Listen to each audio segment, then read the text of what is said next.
Entonces vamos a tener una oración para que sea el Espíritu Santo quien dirija el estudio ya final de esta noche. Oremos. Padre bueno, en esta hora necesitamos que tú hables a nuestros corazones, que tu palabra, oh Dios, pueda penetrar en nuestra mente, en nuestra vida, en nuestra alma, y que se quede allí, oh Dios, plasmada, se quede para siempre. Permítenos en este momento recibir la sabiduría del Espíritu Santo, de manera que al hacer este estudio, tú seas el que dirijas todo. Te lo pedimos todo, Padre, en el nombre de Jesús. Amén. Anoche entonces comenzamos a estudiar el tema del santuario y comenzamos a mirar algunas cosas que el santuario presenta, pero que la Biblia nos enseña que cuando Cristo vino a la tierra, todo lo que estaba en el santuario, todo, absolutamente todo, oigan esto hermanos, todo lo que estaba en el santuario, cuando Cristo vino a la tierra, Él dijo, yo soy. En el santuario había una puerta, Él dijo que Él era la puerta. En el santuario había un camino, Él dijo que Él era el camino. En el santuario había cualquier cosa y Él decía exactamente, yo soy eso. Es un tema muy interesante. Esta noche vamos a continuar en ese trayecto, ¿verdad? Del santuario, dentro del lugar, dentro del atrio, que anoche comenzamos en el atrio y hoy continuamos en el atrio. En el atrio dijimos, habían dos muebles. Los dos muebles que habían era el altar de los sacrificios y la fuente o el lavacro que estaba permanentemente llena de agua.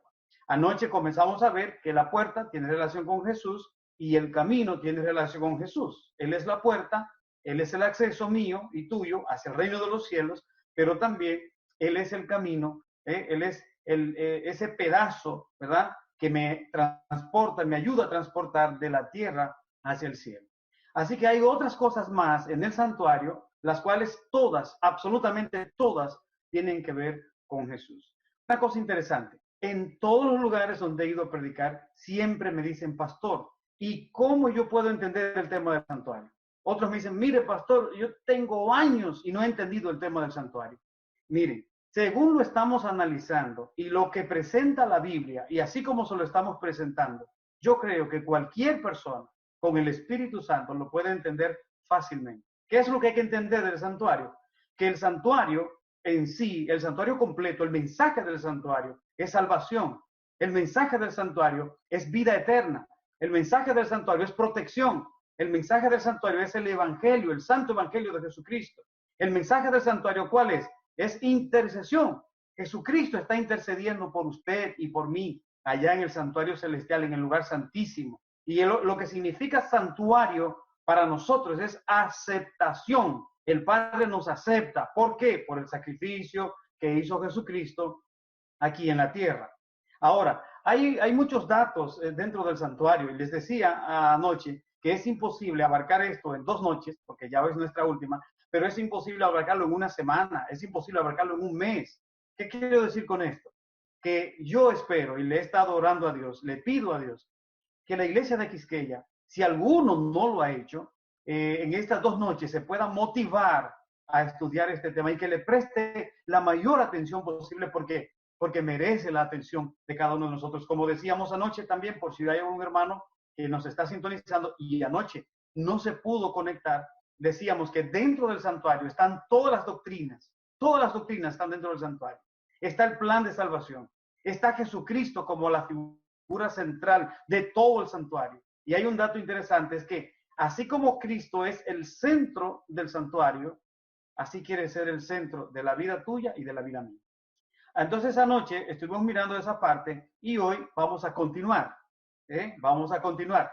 Cuando ya yo llegue hasta donde llegue la hora, ¿verdad? Entonces, lo que falte de ahí en adelante, ustedes tienen el deber y la responsabilidad de seguir estudiándolo. El Espíritu Santo los va a dirigir. De hecho, de las tantas citas de Elena de White, hay una donde ella dice que toda persona que predica y estudia el tema del santuario recibe la dirección especial del Espíritu Santo. Vamos a continuar entonces mirando qué había dentro del santuario y qué dice la palabra de Dios. Muy bien. Cuando usted entraba por la puerta, de la cual dijimos que tiene relación con Cristo, cuando usted entraba por esa puerta, lo primero que usted veía El primer mueble que usted veía al entrar por la puerta se llamaba el altar del sacrificio. Ese altar del sacrificio contenía permanentemente un cordero que se quemaba día y noche. Continuamente se quemaba el cordero. Y yo les pregunto a ustedes, lo mismo que comenzamos a hacer anoche, ¿con quién tiene relación la puerta? ¿Con quién tiene relación el camino? Y ahora la pregunta, ¿con quién tiene relación la palabra o la frase cordero? ¿Con quién tiene relación?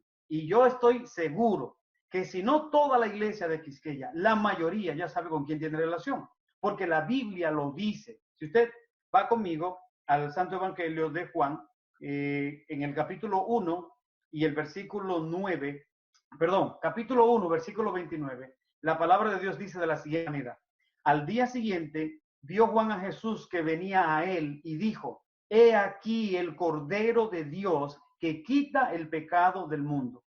¿Quién es Cristo? O sea, ¿con quién está relacionado el Cordero? Con Cristo. Cristo es el Cordero de Dios que quita el pecado de la familia tuya y de la mía. Cristo quita el pecado de la vida tuya y de la mía. Y eso es una de las cosas más maravillosas que hay en esta tierra. Ese es uno de los mensajes más maravillosos y sublimes de predicar que Jesucristo es el centro de nuestra vida y que cuando vino a la tierra se presentó con todas las figuras que nosotros nos relacionamos para que pudiésemos entender que Él quiere y puede ser el todo para nuestra vida. Así que ahora Cristo no solo está relacionado con la puerta, no solo está relacionado con el camino, ahora está relacionado con el Cordero.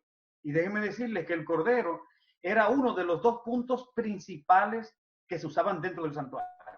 Lo primero era el Cordero y lo segundo era la ley de Dios. Así que hay dos cosas que son muy, pero muy grandes dentro del santuario.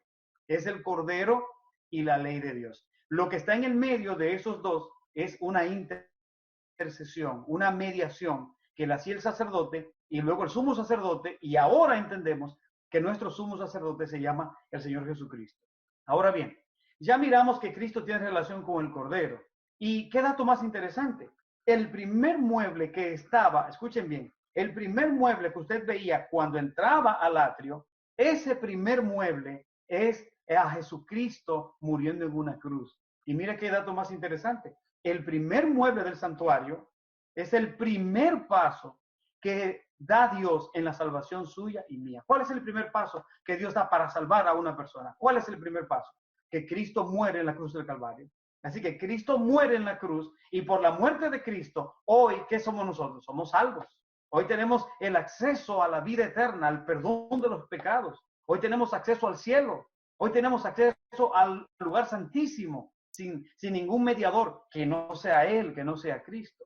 Entonces, notemos algo interesante. El primer mueble del atrio es exactamente el primer paso que Dios da en la salvación de cada ser humano. Y ese primer paso es el que tenemos que aceptar en primer lugar y es el que tenemos que predicarle a aquellas personas que no conocen de Jesús. ¿Y qué manera más maravillosa y sublime de hacerlo que a través del tema del santuario? Así que alabado sea el Señor Jesucristo. El Cordero tiene relación con Cristo, pero hay un dato. Si yo le preguntara a ustedes, por ejemplo, un cordero era dirigido por quién? O un cordero era dirigido por un qué? Por un pastor.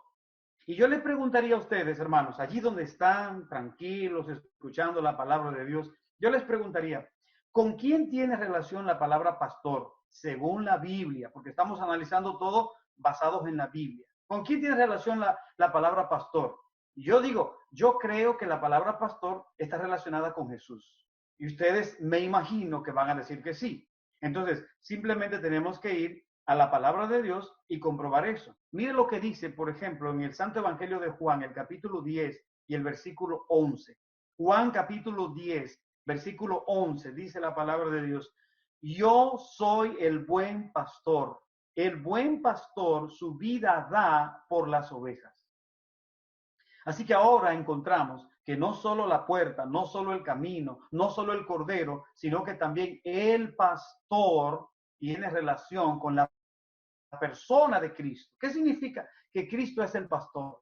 Lo que significa es que Él es la persona que puede llevarnos nosotros a los buenos pastos, que de hecho la palabra pastor nace de allí. Ese es el primer oficio conocido en la Biblia y la palabra pastor nace de eso, de una persona que llevaba a sus ovejas a donde había un buen pasto, y de allí nace la palabra pastor. Así que una persona que puede predicar y que le lleva un buen mensaje de salvación a las personas, esa persona se le puede también llamar pastor, porque le está dando un buen pasto a las personas. Así que notemos algo interesante. Cristo es el cordero, pero también es el pastor. ¿Qué significa esto? Él es el cordero, o sea, la parte más baja, y él es el pastor, la parte más alta. Aquí yo veo un mensaje muy interesante, parecido a lo que dice Apocalipsis. Dice que él es el alfa y la omega, el principio y el final. Así que Cristo es el cordero, pero también es el pastor. Entonces, ¿qué pasa? Cuando Cristo viene a la tierra, se convierte en un cordero. ¿Por qué cordero? Porque el cordero era lo que tú y yo necesitábamos, un animalito indefenso y que sobre todo fuera inocente. Entonces, Cristo sirve para mí como cordero. Pero en el momento que yo necesito a un pastor, Cristo dice, yo también soy tu pastor, yo soy el pastor. De hecho, en el Antiguo Testamento, nosotros encontramos que en los Salmos, la Biblia dice, Jehová es mi pastor. En el Nuevo Testamento, Cristo dice, yo soy. Una indicación clara de que Cristo y el Padre, pues igual son uno. Y en poder y en personalidad son iguales. Gloria sea a Cristo Jesús. Entonces, hemos encontrado estos datos interesantes que nos llevan a ver a Jesús, nos llevan a ver a Cristo en todos los detalles, en todos los detalles. Mire, vamos a pasar ahora a la fuente, porque tenemos que abarcar lo más que podamos esta noche. La fuente era de bronce, y cuando se hace un estudio en la Biblia, se da cuenta que el bronce tiene relación también con el ministerio protector de Cristo. El bronce era lo que servía para proteger la madera, porque el altar estaba hecho de madera de acacia, pero estaba cubierto de bronce. Entonces, cuando usted le ponía el fuego, ¿qué pasaba? La madera no se quemaba, porque el bronce protegía la madera. Pero no quiero enfocarme en eso realmente, sino que quisiera ir a ese material, por así decir, que tenía la fuente, que era agua. Así que ahora tenemos el agua. Miramos una puerta, miramos un camino, miramos un cordero, miramos un pastor, miramos ahora un material llamado bronce, y ahora vamos a mirar esto ahora que se llama el agua. Bíblicamente hablando, ¿con quién tiene relación el agua? Bueno, el agua tiene relación con el Espíritu Santo, pero también tiene relación con Jesús. Si usted lee, por ejemplo, el Evangelio de Juan, el capítulo 4, yo sé que muchos de ustedes, si no todos, lo han leído. Juan capítulo 4, encontramos allí la conversación de Jesús ¿con quién? Con la mujer samaritana. Y entonces en esa conversación, muchos que conocen la historia saben que en una ocasión Jesús le estaba pidiendo agua a la muchacha y ella no le quería dar. Y entonces al final Jesús le dice, si tú conocieras el don de Dios, si tú supieras quién soy yo, lo que pasaría es al revés. En vez de que yo te pida agua a ti, tú me la pedirías a mí. Porque el que viene a tomar de esta agua, 2, 3 horas, 4, 5 máximo, ¿qué pasa? Vuelve a tener sed. Y le dice Jesús, pero el que toma del agua que yo le daré, no tendrá sed jamás, porque es un agua de vida que salta para vida eterna. Al final, la mujer samaritana entonces fue humilde, se humilló y le dijo a Jesucristo cómo. Le dijo, dame de esa agua. Le pidió agua a Jesús y Jesús le dio del agua que era su evangelio, su persona, conocerlo a él, estar con él. Ese es el agua de vida, ese es el agua que nos ayuda. Y mira, aquí solo hablando del agua, tantas cosas por hablar del agua. Si hay alguna persona de la iglesia de Quisqueya, algún hermano, algún amigo que nos está sintonizando y en este preciso momento tiene una vida sedienta, una vida que está reseca, entonces el mensaje de Dios en esta noche para ti es el siguiente. Jesucristo tiene agua gratis, tiene agua abundante y tiene un agua de vida que salta para vida eterna. Alabado sea el Señor Jesucristo. Cristo tiene agua, el agua que tú necesitas, la tiene Jesús. ¿Qué tienes que hacer? ¿Cuánto tienes que pagar? Gracias a Dios, es un agua gratuita. Solo tienes que ir a Jesús. Y para tú ir a Jesús no tienes que pagar, no tienes que hacer absolutamente nada. En tu habitación, allí en una intimidad, donde nadie sepa lo que tú estás diciendo, allí habla con Jesús esta noche y dile, Jesús, dame de esta agua. Mi vida está reseca, necesito esa agua, o necesito un camino, o necesito que se me abra una puerta. Entonces, esa puerta que tú necesitas, que se te abra, Esa puerta es Jesús. Ese camino, esa agua es Jesús. Ahora, una pregunta muy interesante que siempre me gusta analizar con las iglesias donde voy es la siguiente. El santuario fue hecho, Dios lo mandó a hacer en el desierto. Así que en el desierto no había agua potable como la que tú tienes y la que yo tengo. Por ejemplo, si ahorita cuando termine este encuentro, tú tienes sed o necesitas fregar algo, y digo fregar porque estoy hablándole a los dominicanos, si le hablara a los guatemaltecos o mexicanos tuviera que decir otra palabra porque para ellos fregar es molestar, pero como yo estoy con los dominicanos, hablo tranquilo. Más que pastor, más que miembro de iglesia, soy un dominicano igual que ustedes. Así que si tú necesitas fregar agua, fregar los platos, tú simplemente abres la llave y ¿qué sale por ahí? Sale agua, mucha agua. Ok.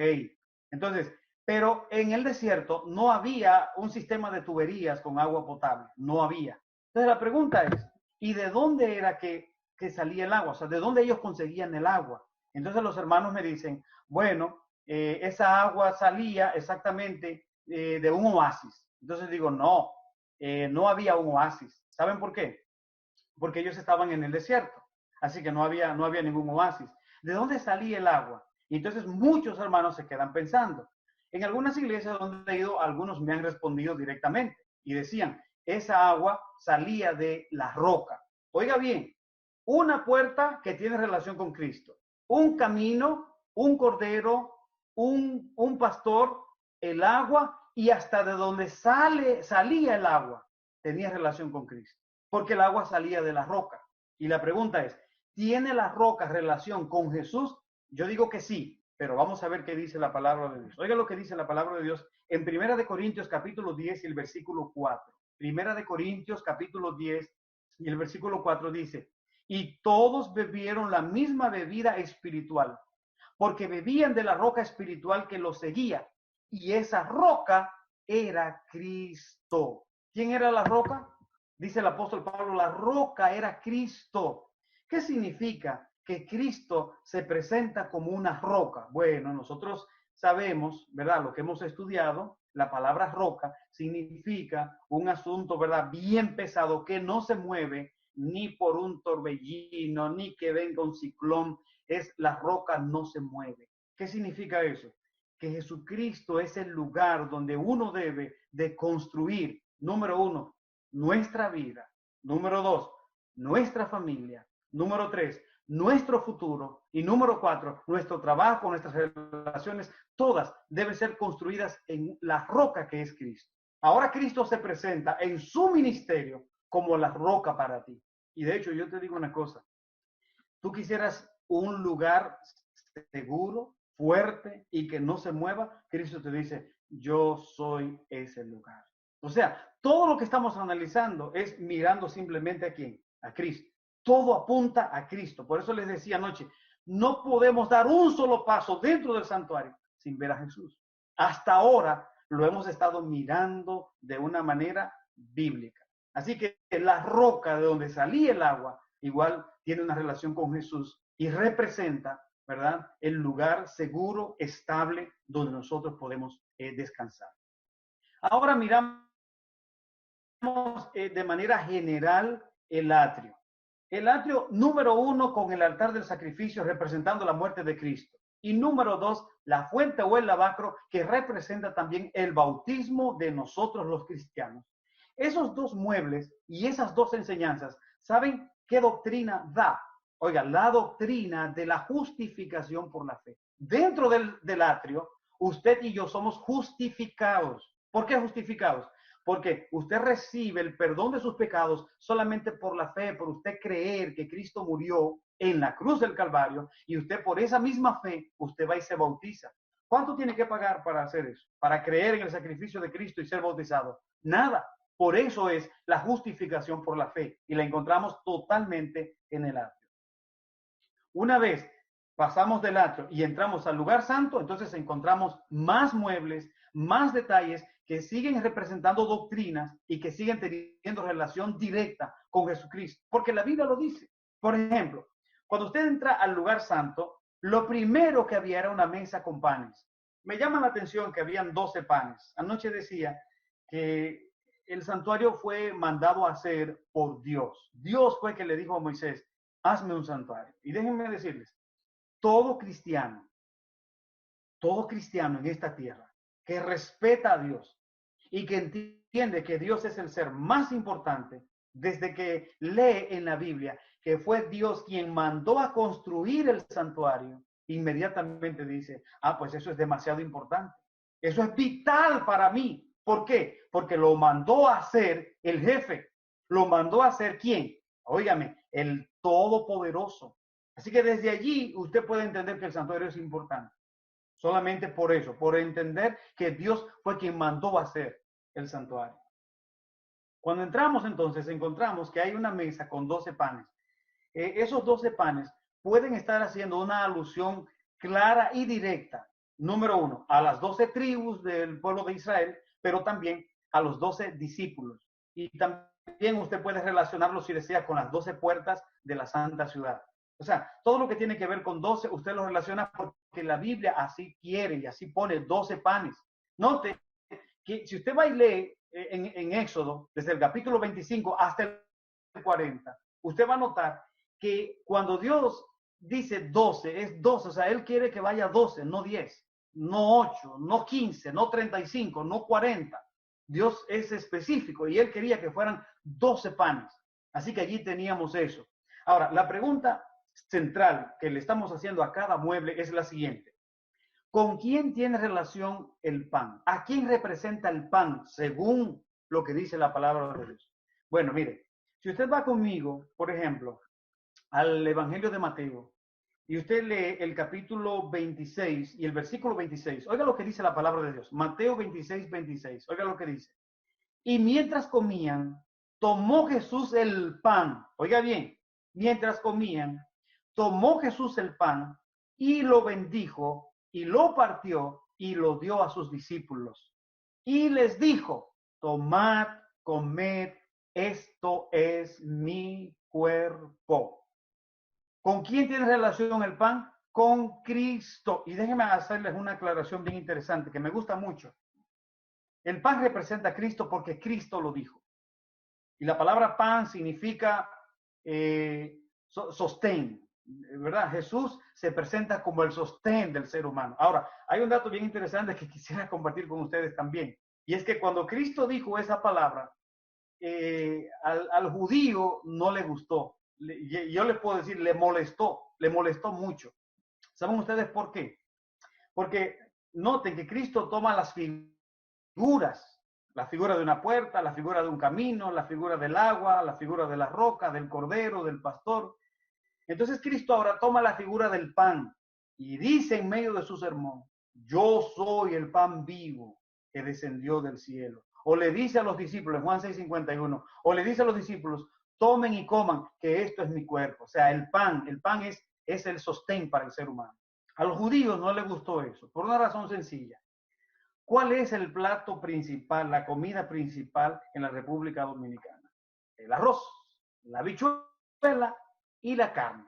Y los que éramos pobres, ¿verdad? Pues hacíamos espaguetis. Así que los que tenían un poquito más de dinero, pues hacían la carne. Pero nosotros hacíamos espaguetis. La cuestión es que la comida central del dominicano es exactamente arroz. Vamos a decir arroz.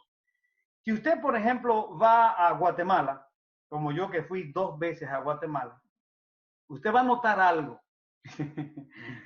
Y a mí me hicieron algo. Yo pensaba que era de maldad que me lo estaban haciendo, pero no. Me daban tortilla, una cuestión, ¿verdad? Ahí que hacen de harina. Y mire, a un guatemalteco, o un mexicano, o un salvadoreño, un hondureño, usted le da arroz todos los días y usted, mire, usted lo va a aburrir, usted lo va a cansar y lo va a hacer sentir mal. Él no se encuentra con el arroz. A un guatemalteco, mire, usted le da tortilla y él se lo va a agradecer porque, como decir, el plato fuerte de un guatemalteco, de un mexicano, es la tortilla. Para nosotros eso no tiene sentido, pero para ellos sí. Para el judío, entonces, ¿sabe usted cuál era el sostén principal? Era el pan. Y por eso cuando Cristo dice, yo soy el pan vivo, o le dice a los discípulos, tomen y coman, que este es mi cuerpo, Eso no le gustó, eso cayó raro, porque Jesús le estaba diciendo, yo soy quien los sostiene a ustedes. Entonces Cristo viene a la tierra y dice, yo soy el pan, yo soy tu sostén. Y allí yo hago la pregunta, ¿necesitamos nosotros algún sostén? Dice Cristo, pues yo soy el sostén. Y yo te sirvo como un sostén, pero de manera gratuita. No tienes que pagarme, no tienes que ser bonito. En el caso mío, yo soy un hombre hermoso, bello, pero ¿sabe lo que dice Cristo esta noche? Tú no tienes que ser como el pastor Rodríguez para caerme bien y para yo sostenerte. Sea feo, blanco, moreno, indio, rubio, como sea. Jesucristo sirve como el sostenimiento de nuestra vida. Alabado sea Jesucristo. Ahora, vamos a profundizar un poquito sobre el pan. Y yo sé que tengo tantas cosas por seguir, pero recuerden, ustedes los van a continuar en sus casas. Es que cuando comienzo a hablar del santuario me emociono demasiado y en cada cosa quisiera detenerme allí un gran tiempo. El pan representa a Cristo, no solo porque Él lo dijo, sino los ingredientes de ese pan también tienen relación con Jesús. Ahora mismo, si yo, por ejemplo, estuviera en la iglesia de ustedes, yo hiciera la pregunta a la directora de diaconisa y le dijera, hermana, ¿cuáles son los ingredientes del pan de la Santa Cena? Del mismo pan que se hizo cuando Jesucristo celebró la Santa Cena. ¿Cuáles son los ingredientes? Son 4. El primer ingrediente es el agua. Y ya vimos que el agua tiene relación con Jesús. El segundo ingrediente es, ¿qué cosa? El aceite. Y el aceite tiene relación con el Espíritu Santo. El tercer ingrediente, ¿cuál es? Es la sal. ¿Y qué dice Cristo? Vosotros sois la sal de la tierra. Y el otro ingrediente, que es el ingrediente principal, es la harina. Ahí hay una verdad grandísima, y es que el ingrediente principal del pan es la harina. O sea, si tú dices que tú eres cristiano, tienes que tener a Cristo en tu corazón.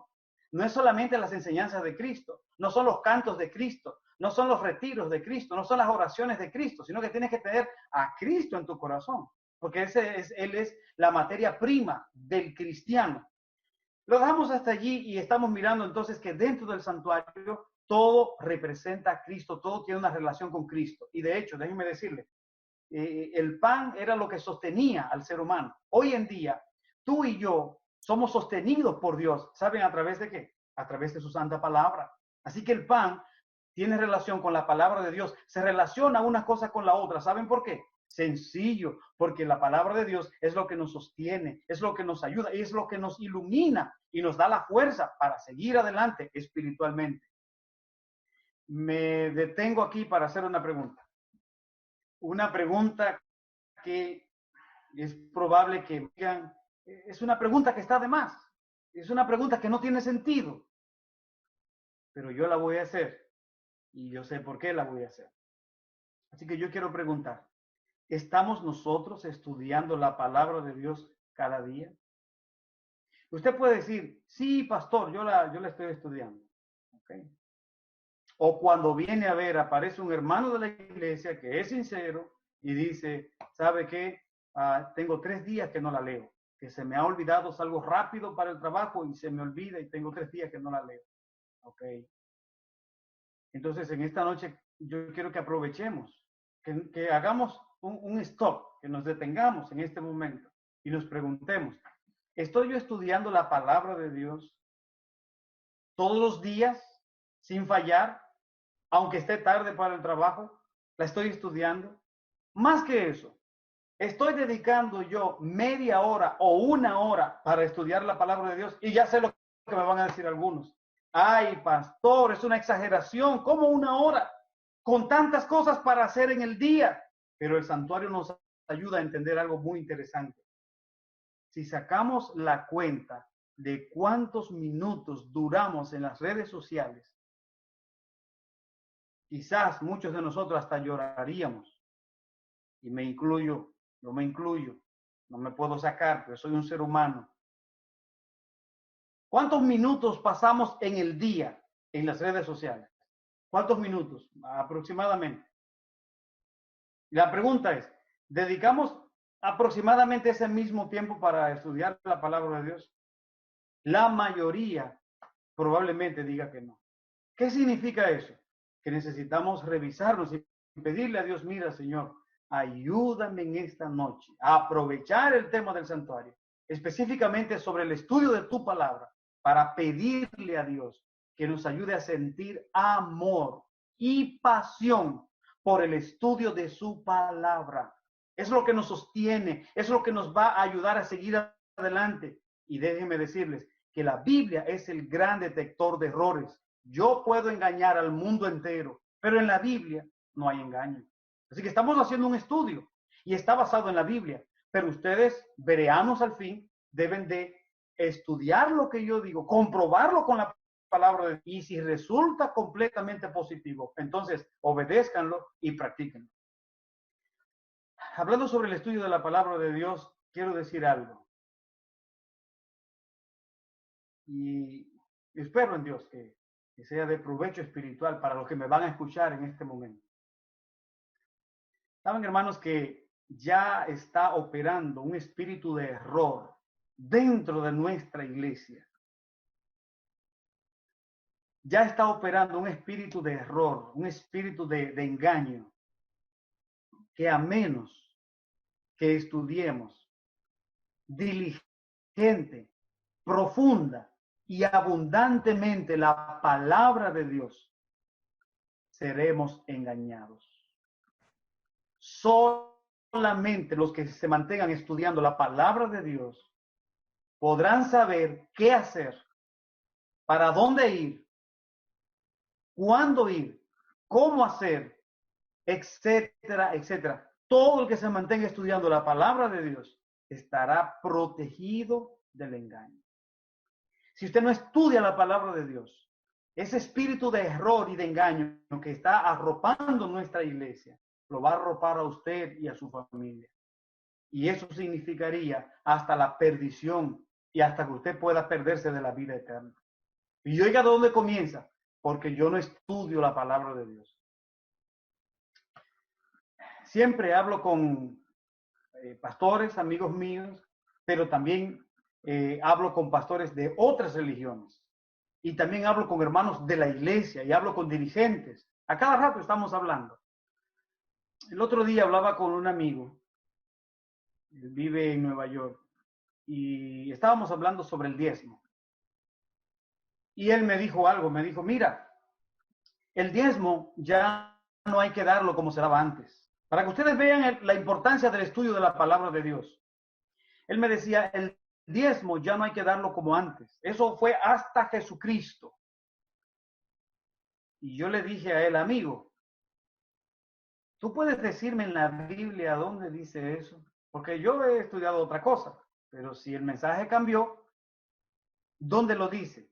Y me dice, sí, eso es así. Lo que pasa es que los grandes dirigentes no quieren decir eso porque ellos quieren seguir siendo mantenidos por el diezmo. Imagínense, cuando una gente dice eso, uno ¿verdad? Tiene libertad para expresarse. Usted puede decir lo que usted quiera. Y yo le dije, no te sientas mal por lo que te voy a preguntar, pero por segunda vez, ¿tú tienes algún versículo de la Biblia? Le dije, mira, con uno solo, yo voy analizando. ¿Y sabe lo que me dijo? Yo te voy a enviar el artículo de fulano de tal. Oiga lo que me dice. Él me hace una expresión, una aclaración de que el diezmo tal y tal cosa. Y cuando yo lo confronto con la Biblia, me dice, yo te voy a enviar el artículo de fulano de tal. Y yo le dije, no me envíe ningún artículo. Ese artículo es del diablo. Háblame a mí con la Biblia. Aclárame, convénceme que el diezmo ya no hay que llevarlo a la iglesia. Convénceme que la iglesia adventista ya no es el pueblo de Dios, pero convénceme con la Biblia, que entonces si tú me lo muestras con la Biblia, no me queda más de otra que obedecer. No, oiga lo que él me dice, él me va a enviar el artículo de fulano, no me envía artículo de nadie, yo no quiero leer artículo de ningún hombre, no estoy diciendo con esto que usted no lea ningún libro, lea todos los libros que usted quiera, pero que la fuente primaria suya de alimentación, su sostén número uno, sea la palabra de Dios. Y les doy esto como un consejo de amor y de cariño. Basémonos siempre en la palabra de Dios. ¿Qué dice la Biblia? Mira, esto y esto. Por ejemplo, hoy publicaba en mi Facebook algo bien interesante. Es sencillo, pero es muy interesante. Y la pregunta era, millones de personas creen que cuando un ser querido se muere, se va al cielo y desde allá me mira y me cuida. Yo decía, hay por lo menos un versículo de la Biblia que diga eso. Y usted puede creer que hay millones de personas que creen eso. Ay, allá en el cielo está mi mami, allá en el cielo está mi papi, allá en el cielo está mi hijo que me está mirando, desde el cielo me cuida. Está bien, pero ¿dónde dice eso en la Biblia? Entonces, la gente cree de todo. Y dentro de nuestra iglesia hay hermanos que lamentablemente creen de todo. Y yo tengo hermanos, tengo amigos, que ellos se alimentan de lo que dice fulano de tal o el pastor fulano.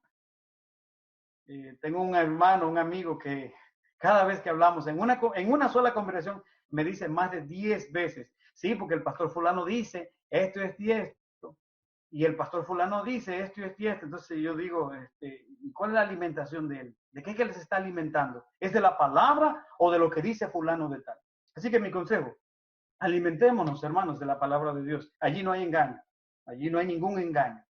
Entonces estamos mirando el mueble de la mesa con los panes de la proposición, que representa a Jesús, porque Él lo dijo, yo soy el pan vivo que descendió del cielo, y en la Santa Cena dijo, miren, cómanse esto, que esto es mi cuerpo. Ese pan, dijo Cristo, que era su cuerpo. Ahora bien, enfrente de la mesa había un mueble que se llamaba el candelabro o el candelero. Ese era el único lugar que tenía luz, y ese lugar alumbraba todo el lugar santo. Entonces yo le pregunto a ustedes, ¿la palabra luz tiene relación con Jesús, sí o no? Porque ya hemos mirado muchas cosas que tienen relación con Cristo según lo que dice la Biblia. Pero una pregunta nueva, ¿la palabra luz tiene relación con Jesús, sí o no? Y yo digo, bueno, vamos a ver qué dice la Biblia.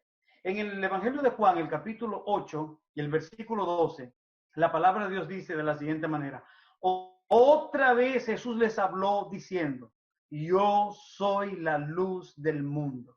El que me sigue no andará en tinieblas, sino que tendrá la luz de la vida.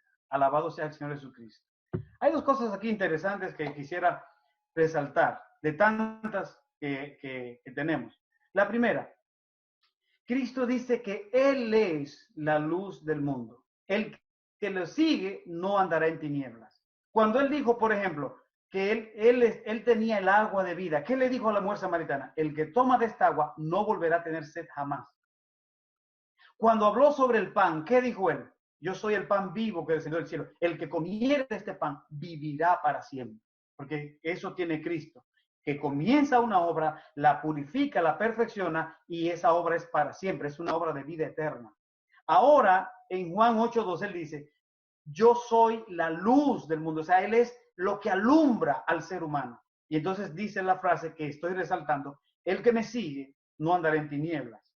Y esa luz es permanente y es para siempre. Lo segundo que quisiera presentar aquí es que cuando Cristo dice que Él es la luz, entonces me ayuda a entender algo que quizás muchos no entienden. ¿Por qué es que un adventista, cuando su ser querido muere, no le prende velas ni le pone velones? ¿Por qué? Porque hemos aprendido que la palabra de Dios, y aquí lo vemos en el santuario, o sea, el santuario me ayuda a mí a entender las doctrinas, el estado de los muertos. ¿Por qué razón yo no le enciendo una vela o un velón a un ser querido cuando muere? Porque nosotros sabemos, según la palabra de Dios, que Jesús es la luz. Entonces, mi querido hermano y mi querido amigo, no importa si el cementerio está oscuro cuando te van a enterrar. Eso no tiene que ver. Si cuando tú estabas vivo aceptaste a Cristo, tranquilo, tú tienes asegurada la vida eterna, porque Cristo ya fue la luz de tu vida. Entonces, si tú no tienes a Cristo, si tú te mueres en pecado, tú te mueres en droga, tú te mueres matando gente, atracando gente, tú te mueres en cualquier pecado, no importa que te enciendan 100 millones de velas o de velones, puede estar el cementerio lleno así de luz, eso no te sirve de nada, porque la luz es Jesús, y si tú no la tienes en tu vida, no importa lo que tú enciendas. Ahora, hablando de la luz, hay una cosa interesante. Jesucristo utiliza esa figura de la luz. Es como si hay alguien que siente que hay oscuridad en su vida. Entonces, hey, busca a Jesús. Él es tu luz. ¿Qué tú necesitas? ¿Necesitas luz? Desde que Jesucristo dice, yo soy quien te alumbra. Yo soy quien puede alumbrar tu vida, quien te puede esclarecer para que no tropieces. Pero analizando la palabra luz, notamos que También Jesucristo dijo en el Evangelio de Mateo, capítulo 5, versículo 12-14, dice, vosotros sois la luz del mundo. O sea, Él es la luz. Pero cuando analizamos la palabra luz en el santuario, notamos que no solo Cristo era la luz, sino también que tú y yo somos la luz del mundo. Entonces, de manera sencilla podemos entender que la palabra luz, cuando Cristo habla de luz, se refiere es al testimonio. Él dijo, yo soy la luz del mundo. O sea, Él era esa luz encendida que ayudaba a la gente a llegar al cielo. Y dice que tú y yo somos la luz del mundo también. O sea, que somos los entes, los portadores de luz para que las personas puedan llegar al cielo. La pregunta, una pregunta para meditar profundamente. Mis familiares, tus familiares, mis vecinos, tus vecinos, por la luz que nosotros irradiemos, ¿crees que pueden llegar al cielo y que pueden llegar a conocer a Dios y a Jesús? Yo creo, hermanos, con toda honestidad, que anoche y hoy son dos noches de reflexión profunda de nuestra vida a la luz del santuario. Porque no es solamente la bendición de tener el tema del santuario, la iglesia adventista es la única que tiene el tema del santuario. No es solamente mirar eso, es también preguntarnos, ¿estoy yo estudiando la palabra de Dios? ¿Está mi testimonio ayudando a otros a llegar a Cristo o los está destruyendo? La palabra luz tiene que ver con el testimonio. ¿Cómo está mi testimonio? ¿Cómo está tu testimonio? Antes de dormir, quisiera dejarle esa tarea, que nos preguntemos dos cosas. ¿Estoy yo estudiando la palabra de Dios? Y número dos, ¿cómo está mi testimonio? Me alegra que la última vez que prediqué en la iglesia de Quisqueya fue mucho antes de venir a vivir aquí a Estados Unidos. O sea, lo que quiero decir con esto es que ahora mismo yo no sé la vida tuya, yo no sé de la vida de nadie. Así que yo estoy hablando para todos y para uno también. No conozco la vida de nadie, no sé que hay un hermano fulano y tal que está dando un mal testimonio y por eso estoy diciendo esto. No, ese es el tema del santuario y toca decir esto en este momento porque el Espíritu Santo así ya me lo dijo en la mente. Tenía que decirlo para que ayudara a más de un hermano. Y yo le aseguro que le va a ayudar para reflexionar y se ven acá. ¿Saben una cosa? Por motivos por ética, no voy a decir ni quién fue, ni dónde fue, porque pues la persona está viva y entonces es conocida. Pero en una ocasión, una hermana de la iglesia fue a la oficina de un hermano de la iglesia para que le ayudara en algo que tenía que ver con un asunto del gobierno. Y cuando la hermana fue, ella fue buscando a fulano de tal. Y entonces la secretaria de él le dice, ¿usted está buscando a quién? Y él le dice, al hermano, que él es de la misma iglesia mía. No, aquí no trabaja nadie de iglesia. Sí, ella le dijo, él es convertido. Él es adventista, le dijo. Pero ¿cuál es el nombre? Fulano de tal. Yo no sabía que él era cristiano.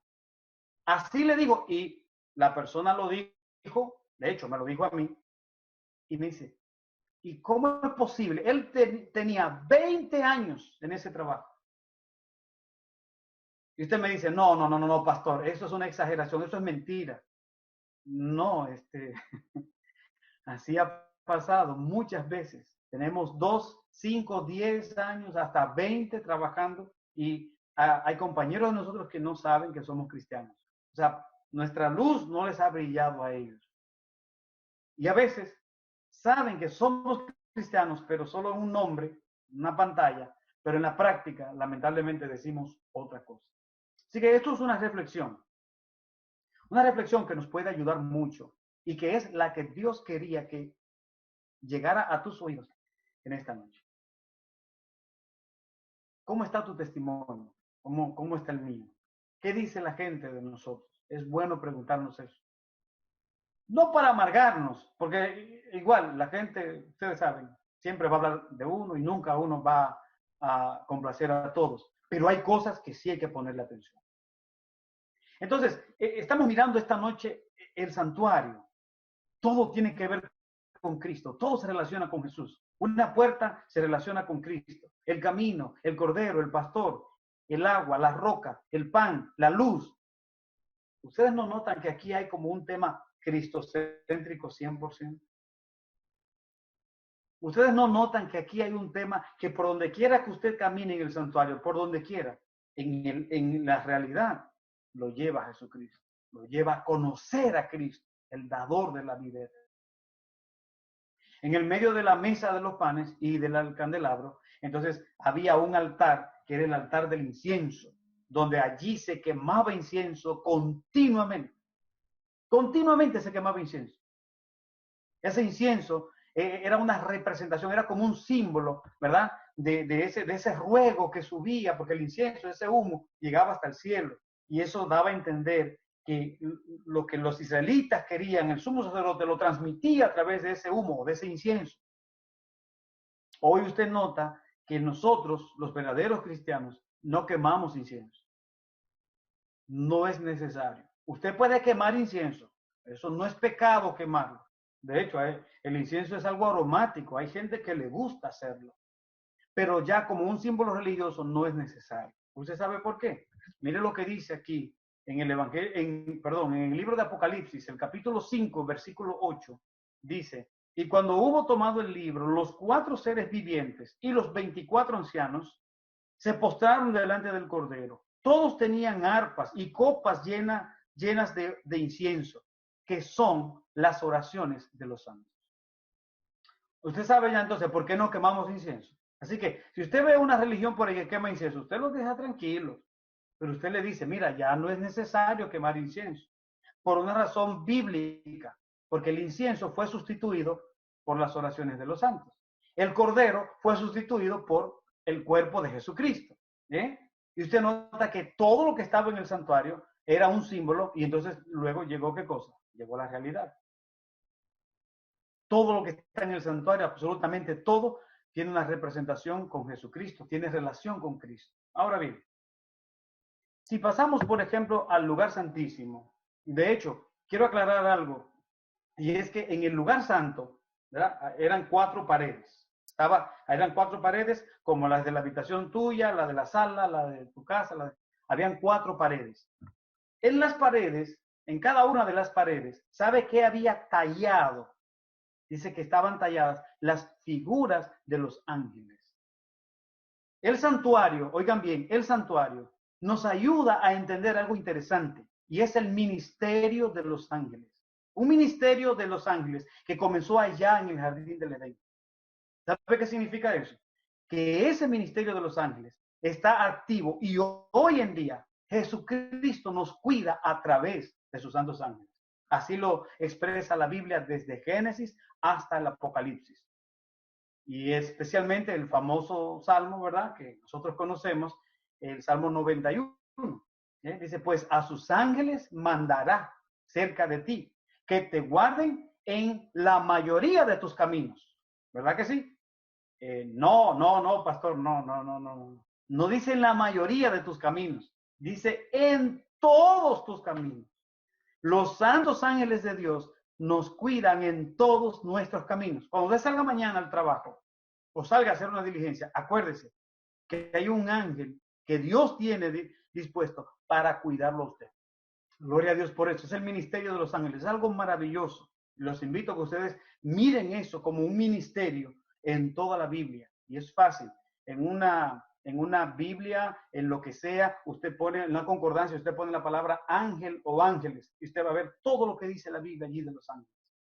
Muy bien, pasamos ahora, son las 9 de la noche. Mi querida que me invitó, me dijo que podía pasarme hasta 10 minutos más. Así que yo voy a tomar la palabra de ella y voy a tomar 10 minutos más. ¿Por qué? Primero, porque ustedes no tienen que salir ahora de la iglesia para sus casas. Ya están en sus hogares. Y segundo, porque quiero presentar brevemente los 3 ingredientes del lugar santísimo. Claro, son doctrinas, están relacionadas con Jesús, pero a ustedes les toca estudiarlas en su casa porque es un tema que, imagínense, usted pasa toda la vida estudiándolo y no lo llega a abarcar. Cuando pasamos al lugar santísimo, entonces estaba el arca del pacto, Dentro del arca había tres cosas. Estaba la urna de oro que contenía el maná, y esa urna de oro que contenía el maná, si usted lee la Biblia, tiene una relación con la reforma por salud. Yo me imagino que hay hermanos, especialmente los que les gusta comer mucha carne, los que se acuestan a la 1, a las 2 de la madrugada, no les va a encantar que yo hable de la reforma por salud. Pero es la verdad. La urna de oro con el maná tiene relación con la reforma por salud por una razón sencilla. El maná era el alimento principal que Dios le daba a su pueblo allá en el desierto. Dios no quería que el hombre comiera la carne. Así que ese es un punto número uno. Ya muchos de nosotros, si no todos, muchos sabemos que la carne hace daño. ¿Cómo lo sé? Sencillo. Cuando a una persona se le detecta el cáncer, lo primero que el doctor le quita, ¿qué es? La carne roja. Y le dice, mire, usted ya no puede seguir comiendo la carne roja. Pero después, con los problemas de salud, usted nota que el doctor le dice, mire, deje de comer la carne. Lo segundo que un doctor le quita, un doctor consciente, que un doctor le quita a una persona con problemas de salud, es el consumo del queso, específicamente el amarillo. Ese amarillo que tiene una salsita, un saborcito bueno que a uno le gusta, ese. Así que lo segundo que un doctor que no es cristiano le quita a cualquier persona es el queso, especialmente el amarillo. Todo esto, la urna de oro con el maná, tiene que ver con el régimen alimenticio que Dios ha querido que el ser humano lleve desde el principio.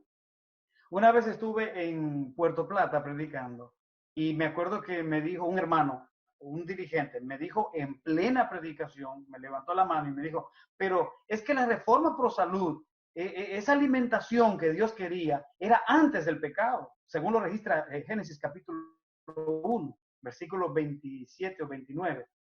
Yo le decía, mira, que no sé, o sea, hasta dónde tú has leído la Biblia, pero en Génesis, el capítulo 3 y el versículo 18, desde el 17 al 18, después que entró el pecado, Dios le volvió a recordar al hombre la dieta que él quería que llevara.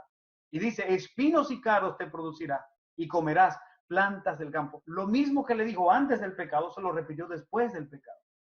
Y hoy en día tengo amigos de mi propia religión y de otras religiones que quieren justificar la carne a como dé lugar. Pero al final, si no quieren convencerse por lo que dice la Biblia, la salud los obliga a entender que la carne no fue hecha para nosotros. Así que esta noche, estudiando el tema del santuario, aprovecho para decirle, hermanos, pidámosle a Dios, no solo que nos ayude a estudiar su palabra, sino que nos ayude también a dejar de comer la carne. Pero les aclaro, número uno, comer carne no es pecado. No lo dice la Biblia, ni tampoco lo dice Elena de White. Y número dos, no se puede dejar de comer la carne de un día para otro, porque nuestro cuerpo está sometido a procesos, constantemente procesos. Así que podemos pedirle a Dios que nos ayude a dejar de comer la carne, pero esto tiene que ser algo al paso, pero que sí tiene que haber como Daniel propuso en su corazón. O sea, hay que proponérselo con la ayuda de Dios. Tantas cosas por decir de la reforma por salud que en 5 meses no nos daría para terminar. Así que les toca a usted seguir estudiando ese tema. Le falta sabiduría, Santiago 1.5, así que Dios le da la sabiduría. Gloria a Dios por eso. Lo otro que estaba en el santuario, en el arca, dentro del arca, era la vara de Aarón. La vara de Aarón, hermanos, nos da muchas lecciones, varias lecciones. La vara de Aarón tiene una relación, ¿oigan con qué? Con el ser humano en sí. Y la vara de Aarón me ayuda a entender a mí que el ser humano no puede tener la vida por sí mismo, sino que la vida la tenemos es porque Dios nos la da. Porque la vara de Aarón era un palo que estaba seco, estaba muerto. Y de un día para otro, el palo había recobrado la vida. Entonces yo le pregunto, ¿quién le dio vida a la vara? ¿Quién se la dio? El único que da vida, Dios. Pero ¿sabe cuál es el problema? Que hoy tenemos millones y millones de seres humanos que creen que si usted es bueno, cuando se muera, usted se va derecho al cielo. Entonces, la palabra de Dios presenta todo lo contrario. Dios es el que da la vida y él lo decide en el orden como ya está establecido. Usted nota que según la palabra de Dios, las personas recibiremos la vida eterna, pero primero, cuando Cristo venga por segunda vez. Y segundo, quien hace eso es Jesús. Si usted en vida estuvo con Jesús, los muertos en Cristo resucitarán primero. Pero también la vara de Aarón nos da una buena lección que podemos aprender esta noche. ¿Y saben cuál es? Es el respeto a los dirigentes de la iglesia que debemos tener. Yo pregunto, ¿usted respeta a los dirigentes de la iglesia? ¿Usted respeta al pastor? ¿Usted respeta al anciano de la iglesia? ¿Usted lo respeta, sí o no? ¿O usted le dice la verdad sin los pelos en la lengua a quien tenga que decírselo, sea pastor o quien sea? ¿Cómo es la cosa? Y miren, voy a aprovechar esto. Si usted va conmigo al Antiguo Testamento, específicamente estos muchachos que la tierra se tragó, usted va a descubrir algo interesante, que Dios siempre ha querido que usted y yo respetemos la investidura. Yo aprendí, desde que ya era un poquito grandecito, yo aprendí en la Biblia que lo que Dios quiere es que respetemos la investidura. Usted respete al pastor, aunque no esté de acuerdo con la ideología, pero usted lo respete. De hecho, Hebreos dice 17 que tenemos que someternos a nuestros pastores. Usted respeta a los dirigentes de la iglesia. Le voy a dar un dato para que usted lo estudie luego tranquilo. Muchas veces nos preguntamos, Dios mío, ¿por qué a veces las cosas no me salen como yo quiero? ¿Por qué no tengo tanta luz de parte tuya, Señor? Y usted sabía que una de las razones es porque no respetamos a los dirigentes de la iglesia. Si usted no respeta a los dirigentes de la iglesia, escuche esto, mi querido hermano, usted va a andar cojeando siempre. Yo no dije que usted tiene que apoyar el pecado del pastor o del anciano. Yo no dije eso. Yo dije respetar, que son dos cosas diferentes. El pastor cometió un error, llámelo. ¿Qué dice la Biblia, Mateo? Vaya a su casa y dígale, pastor, yo creo esto y esto. El anciano cometió un error o un pecado. Vaya a su casa y dígale. Pero tiene que haber un respeto, hermano, para que Dios pueda bendecirnos de manera completa. Tantas cosas que decir de la vara de Aarón, pero el tiempo ya se nos fue. Termino entonces con lo último, y hasta aquí llega nuestro estudio del santuario para esta noche. Termino, hermanos, hablando de la ley de Dios. Mire qué interesante. Termino hablando de algo que necesitamos, no se sabe cuántos meses para hablar de la ley de Dios. Hace como 10 años, mi papá estaba recibiendo el sábado con nosotros. Teníamos muchos años que no lo recibíamos juntos porque yo estaba en la capital, allá en Santo Domingo, ellos estaban en Mao, en mi ciudad natal. Y ese viernes recibimos ahí el sábado con mi mamá, mi papá, mis hermanas. Y mi papá me dijo algo que yo quiero transmitirle a ustedes. Mi papá nos dijo a nosotros, dice, miren muchachos, recuérdense que no solo son 2 mandamientos de la ley de Dios, son 10. No es solamente el sábado y el primer mandamiento. Son 10 mandamientos. 10. Y los 10 tienen el mismo valor y la misma vigencia ante Dios. Así que de nada nos sirve ir el sábado a la iglesia temprano con la Biblia aquí debajo del brazo si estamos fallando en el 7º mandamiento, o en el 9º, o en el 10º, que a veces lo vemos pequeñito. Para terminar, hermanos, ¿qué les puedo decir? El santuario es Jesús. El santuario es el plan de salvación. El santuario es la vida eterna. El santuario es el evangelio eterno para ti y para mí.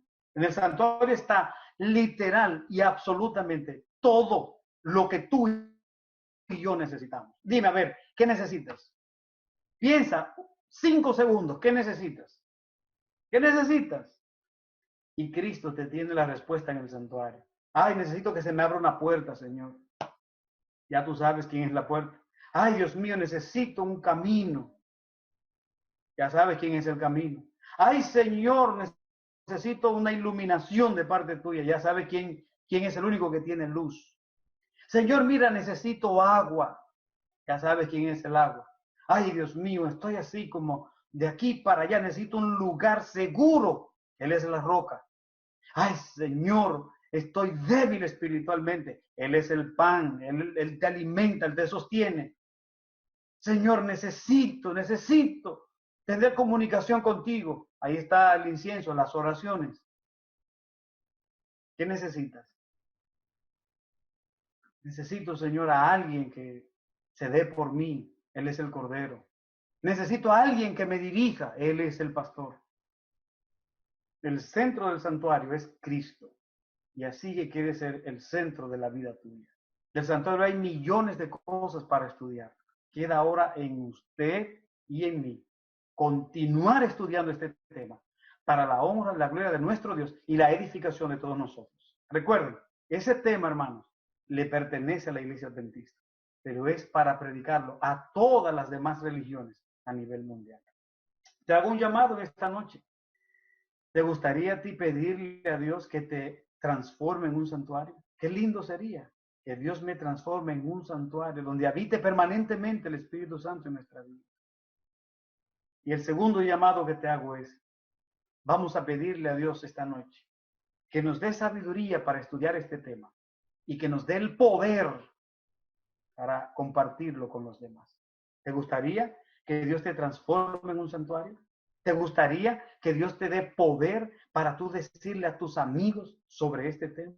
Si así es, levanta, no tus manos, sino levanta tu corazón a Dios y hablemos con Él en este momento. Querido Dios y Padre, gracias por este estudio de tu palabra a través del santuario. Permítenos en esta noche reflexionar seriamente en cada uno de los aspectos que hemos analizado, aunque fueron rápidos, pero Señor, todos tienen que ver con nuestra vida y con nuestra salvación. Bendice grandemente la iglesia de Quisqueya. Bendice a sus dirigentes, bendice al pastor, a su familia.